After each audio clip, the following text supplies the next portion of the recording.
Family, this should be a very fun one. On today's episode of the Rams Report, presented by Prize Picks, we're going to be ranking the 10 most important Rams for the 2026 season. For the Rams to have the kind of success that we all know is the goal of the 2026 season, winning a Super Bowl at SoFi Stadium. Everybody's important on this roster. Everybody's got a role to play. But these 10 guys, in my opinion, are the most important. But let me know, before we get into today's show, who do you think the most important Ram is this season? We're going to go from 10 all the way to 1, so try to predict it in the comments. Who is the most important Ram, in my opinion, or in your opinion? Let me know in the comments section below who you think is the most important player on this team. But number 10 for me, guys, it's going to be none other than one of our most important defensive linemen. I would say the most important player in the interior rotation of this defensive line, Kobie Turner. We've talked about him a lot lately as it pertains to a potentially huge contract for this guy over the next couple of months. If the Rams want to keep him around, the price definitely went up because of that Jeff Simmons deal. But he is the pass rush anchor of the interior of this group.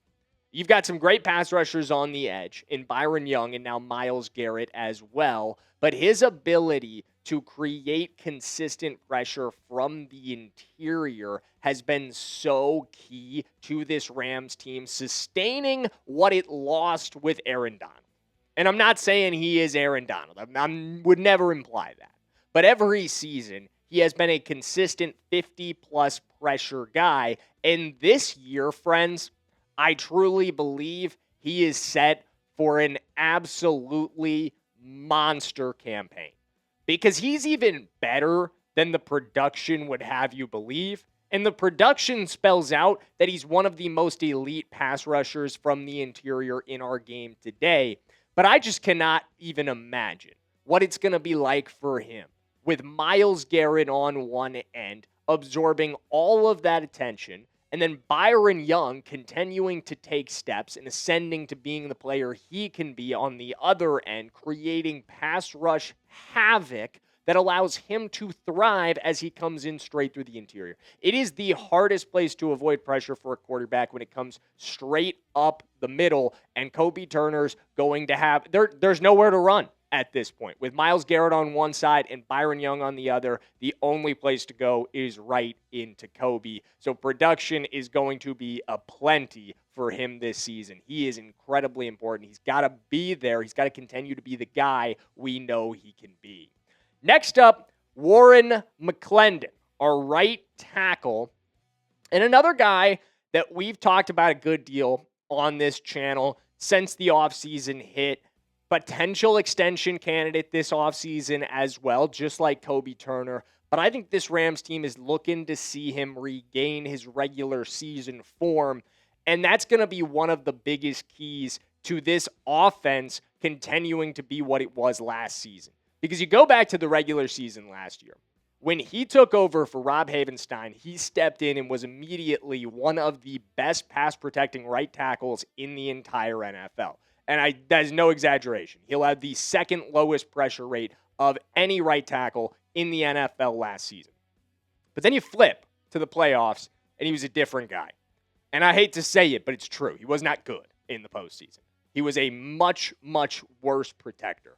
And this Rams team needs him to hold the line. They need him to protect Matthew Stafford. And we're going to continue to hammer in, because I truly think it is a huge deal how important McClendon is, but also some more guys on this roster in just 1 minute, my friends. But before we do that, I've got to give a shout out to America's #1 sports picks app. And guys, it's our friends over at Prize Picks. If you're a regular viewer of the Rams Report, you know I love playing daily fantasy on Prize Picks, guys, because it just adds more excitement, even more excitement to watching sports than there already is. And if you've never played on Prize Picks, it is a fantastic time to get started. Baseball action is underway, but they've also got the World Cup, guys. I have been really getting into the World Cup, watching all of these matches and placing my Prize Picks lineups on them. I'm actually going to be calling Germany versus Paraguay today if you want to come check us out live.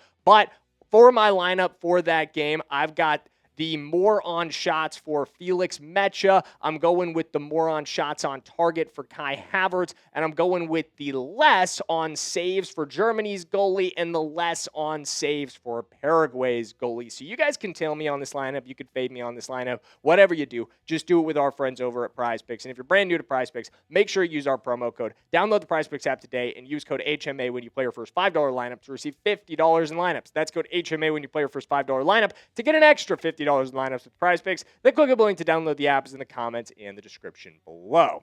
Let's keep rolling on today's show with my 8th most important player, Jaylen Watson.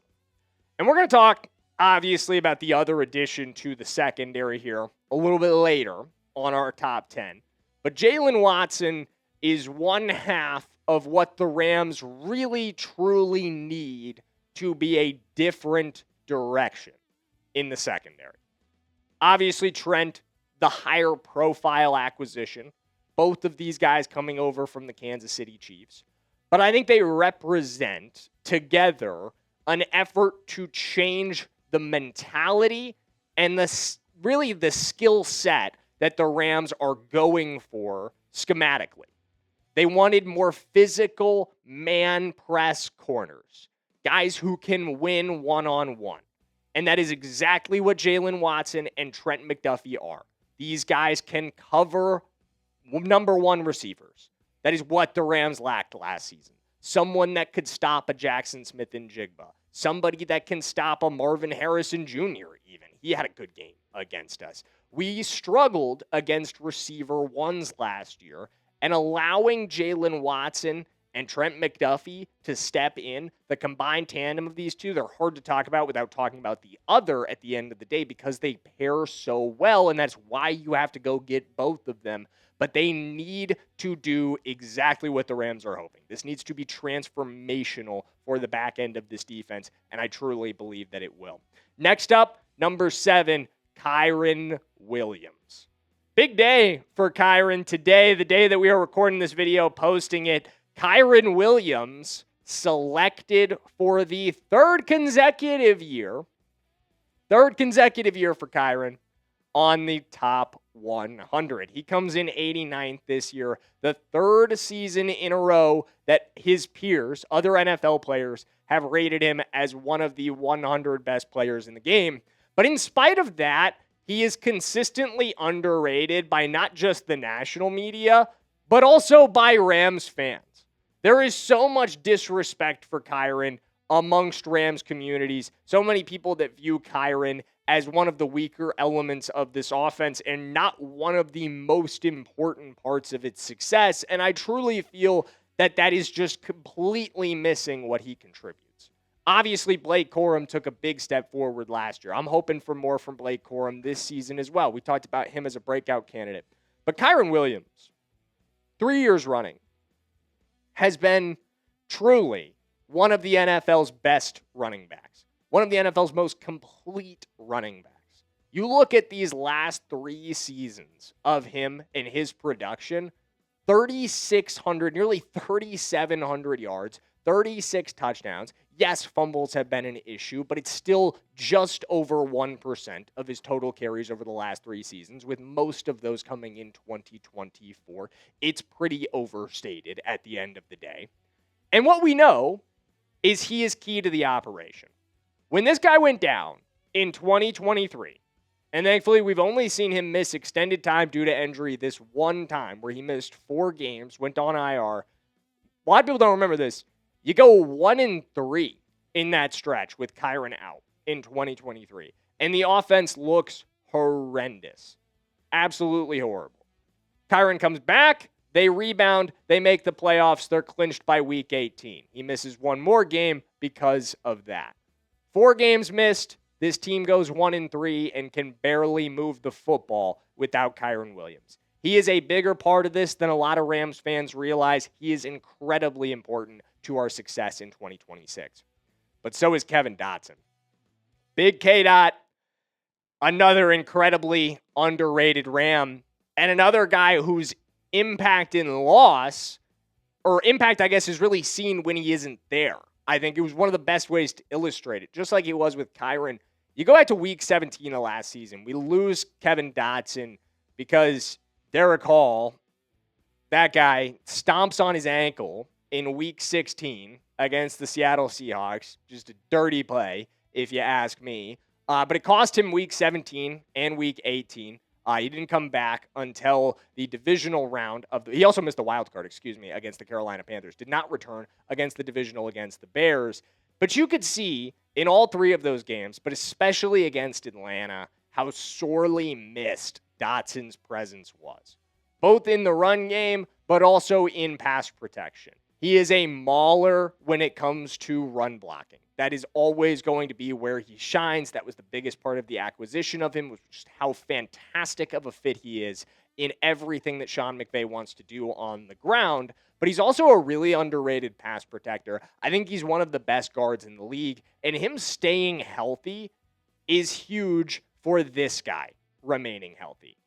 And trust me, he's coming up on today's video, but his health and the group of guys protecting him is as key as anything for this Rams team in 2026. Number 5, Trent McDuffie. I told you we'd get around to talking about Trent McDuffie. We talked about Jaylen Watson earlier, but you kind of can't separate these two. And of course, McDuffie, incredibly high-profile acquisition. Huge trade this offseason. The second biggest trade that the Rams made this offseason. If you could, unbelievable that we can say that, by the way. You go out and trade for an all-pro corner, and it's still the second biggest move that you made. But it was, I think, the most need-targeted thing that the Rams did this offseason, if that makes sense. They had a glaring need on the back end last year. Anyone who watched this Rams team, you don't have to be an expert. You don't have to be particularly knowledgeable about football. I think my grandma, who watches maybe 3 games a year, could have sat down and watched the NFC Championship game and said, you know what, this Rams team can't cover anybody. And that was the reality of it. This Rams team cannot or could not cover anybody last season. Exactly what we talked about with Jaylen Watson. So what do? You go out and make 2 high-profile acquisitions that fit the new ideas you want to have under your new defensive pass game coordinator, Jimmy Lake. Trent McDuffie, who he coached, recruited all the way through at Washington, is now the crown jewel of your back end on the secondary. Somebody that Lake has worked with incredibly closely. Somebody that Lake has mentored throughout his career, and these two guys are incredibly close. McDuffie also comes home to Los Angeles, where he grew up. There's so much about this that works off the field, but you've also just got to remember this guy is an all-pro caliber talent on the field, and we have not had a corner of this caliber since Jalen Ramsey.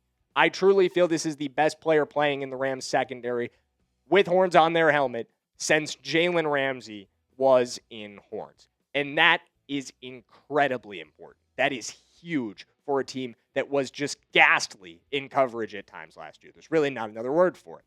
Number 4, Alaric Jackson. Alaric Jackson, Rams left tackle. He's 4th most important for me because right now, figuring out this situation, there are very few more important things for the Rams. Period. It is so, I think, hard to overstate how bad, how detrimental a suspension of any length, which is likely to be 6 to 8 games, if we're being frank with ourselves, would be for Alaric Jackson. Absolutely disastrous. Absolutely potentially disastrous if he was to be suspended.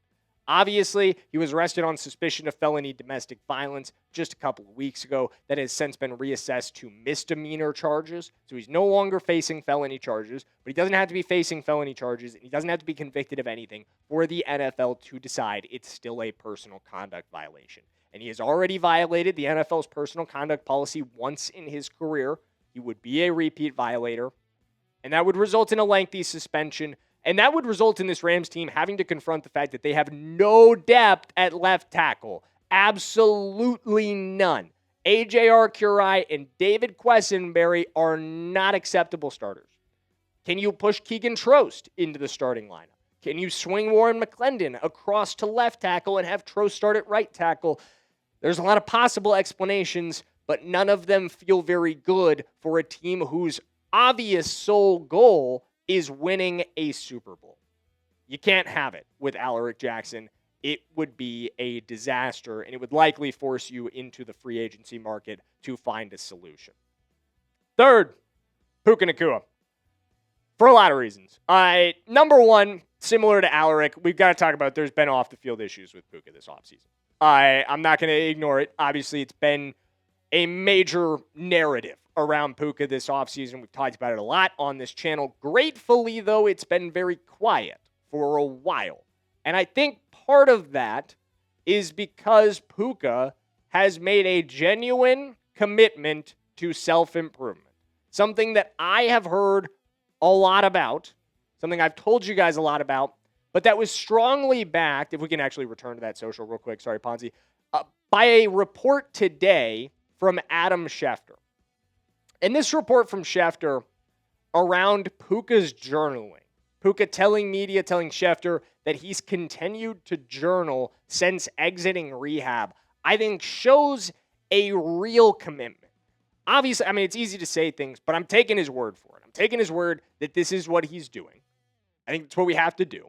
And if it's true, if Puka's spending every day, spending time journaling, spending time reflecting on his actions, I think that shows real commitment. Because like Adam said in his talk about it, where he speaks about the self-improvement process that journaling has had on his own life, it takes a lot of commitment to do that every day, but it also forces one to be self-aware. Inherently, you're examining your actions throughout the day, every single day, and forcing yourself to answer the question, is this who I want to be? Do these actions reflect the type of person that I want others to perceive me as? And I think that is a question that Puka Nacua needed to ask himself at times last season. I truly do.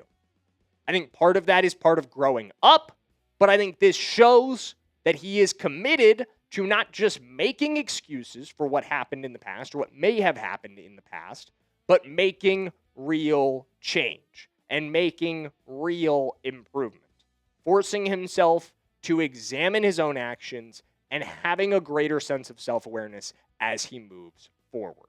I think that's the exact kind of attitude anybody should be hoping that he would have. Number two, as we move on to our second most important player, obviously Puka's role on the field, we all understand that. We know why we need him to be locked in, to be the guy we know he can be. But number two is the biggest acquisition that the Rams made this offseason, going out and getting the best player on defense in the NFL, one of the best players on defense ever in the NFL, in Myles Garrett. Gave up a haul to go do it. You absolutely did.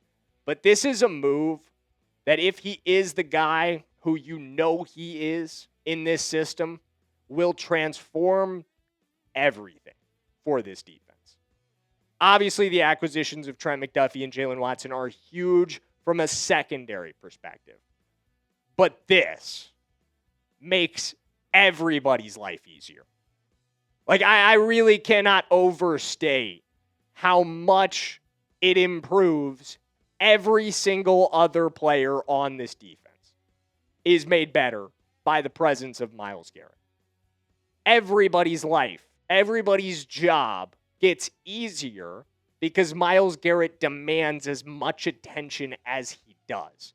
If you are a fellow defensive lineman, Myles Garrett makes it easier for you to get after the quarterback. If you play in the secondary, Myles Garrett makes it easier for you to make plays on the ball because you know he's speeding up that quarterback's timing. You know you're going to have your opportunities on the back end, and you know that quarterback's going to be rushed and frazzled, worrying about where Myles Garrett is, even if he can't get home. It's a constant thought in the back of their minds. This just changes. Like you have not had a guy like this since Aaron Donald retired. Flat period. There is not another player in the NFL like this at this current point who demands as much attention as Myles Garrett does. And my God, I hate to attach it to it, but if it does inspire Aaron Donald to come back, then look out, man. Those two guys on the same defensive line. Good night to the rest of the NFL. That is all I will say about that. And we did get a little bit of a positive report around that from Vincent Bonsignore today. I put out a short around that. It's kind of some of the same information we've heard, but continuing to hear around Aaron Donald. So make sure you check that out. But before we get to number one, and before you go check that out, let's hit some honorable mentions here. Davante Adams, my number one honorable mention, best red zone target in the NFL, in my opinion. It honestly just speaks to how many great players there are on this team that are incredibly important to the operation, that Davante does not crack the top 10 of this list, but absolutely a huge part of the success. Terrence Ferguson, if things are as I expect them to be, Terrence Ferguson's role is going to be huge. He's going to be on the field a ton, and he's going to be incredibly important to this offense. I know that sounds like a stretch based off of what he was last season, but I truly feel he is one of the 15, 20 most important guys on this roster if that role is what I expect it to be from what we've heard. Puka Nacua, the biggest key to stopping the run that this Rams team has. He is so key in the interior of that defensive line on obvious rundowns. Quentin Lake, we saw his loss throughout week 16 through 18, how much it affected that defense and their ability to stop the pass until he finally came back against the Carolina Panthers in the wild card. And then Nate Landman, I would love to see him get back to being the guy he was early on last season. I think that would be key for the middle of this defense as well. But number one, it's so obvious. I'm not even going to try to drum it up. There's no suspense. It's Matthew Stafford. Of course it's Matthew Stafford. Who else could possibly be number one for this Rams team than our starting quarterback, the reigning MVP, number 9, the real number 9, Matthew Stafford? I mean, at the end of the day, you got to start with the obvious. He is who he is. He's the reigning MVP. He is a massive factor in why everybody has to view this team as Super Bowl contenders, as the Super Bowl favorites. He's coming off the best season of his career. He's one of the most accurate quarterbacks in the NFL. He is willing to take the kind of risks that other quarterbacks are not willing to take, in my opinion. And his arm talent remains unbelievable at his age. We know who he is as a player. He's well established there. But the bigger reason, maybe, why he is incredibly important to this is something that we hinted at a little bit earlier. He's got to stay healthy. He did last year, but we need a repeat. We need a repeat of last season. This cannot become 2022, where Stafford goes down and the whole thing falls apart. Because I truly feel, I don't know how you live up to the expectations that exist for this Rams team if you don't have number 9 under center. I don't know. At the end of the day, I truly feel without him, a lot is going to falter, in my opinion. I truly feel he is the elevator of so much of the talent on this Rams team. I'm not saying we don't have great players across the board. We absolutely do, supporting him. But what he does to elevate everybody is incredibly important. And his health, I think, is the number one most important thing for this Rams team this season. He has to be there all 17 games and throughout the playoffs. Well, let me know, guys. Who do you think is the most important Ram in the 2026 season for the 2026 season to be the kind of success that this Rams team knows it absolutely can be, that the expectations are set out for, to go win a Super Bowl, to do it at SoFi Stadium again? Let me know in the comments who is the biggest key to that in your opinion, and we will see you in the next one. As always, thanks for tuning in. I know it was a bit of a longer one today, so I appreciate you making it to this point, and make sure you hit that sub button if you haven't already.